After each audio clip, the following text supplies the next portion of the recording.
I feel very fortunate. I've spent 30-something years in a variety of different race vehicles. This is the Celica that is the current record holder at Pikes Peak.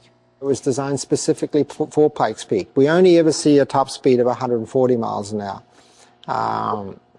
But the acceleration is very, very fast. My dad's record at Pikes Peak has stood for more than 10 years now. I think the old man's pretty quick, so I don't know if I'd be able to break that one. I think I'll leave him that legacy.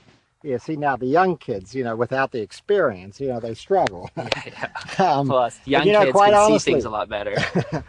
When I was younger, I was pretty much dead against following in his footsteps. I wanted to play ball sports and just do other things, but naturally I just gravitated towards it.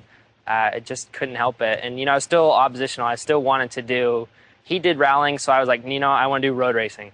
And I started road racing, and he offered me at one point to come down and do the Baja 1000. It was just too much, and once I got into it, it's just like, that's what I want to do. So I've just followed in his footsteps. Yes, for the last 3 years, Ryan and I have competed against each other in the Baja buggies. Pretty unique experience for a dad to go there and race your kids.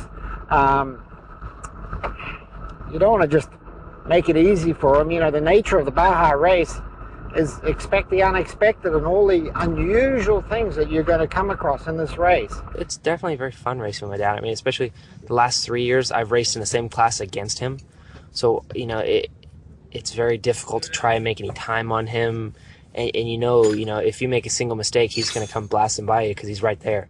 I think 3 years ago when Ryan first started doing off-road racing, there was lots to learn for him. And of course, I was telling him lots of things. Don't do this, do that, don't do that. So he had a lot to learn.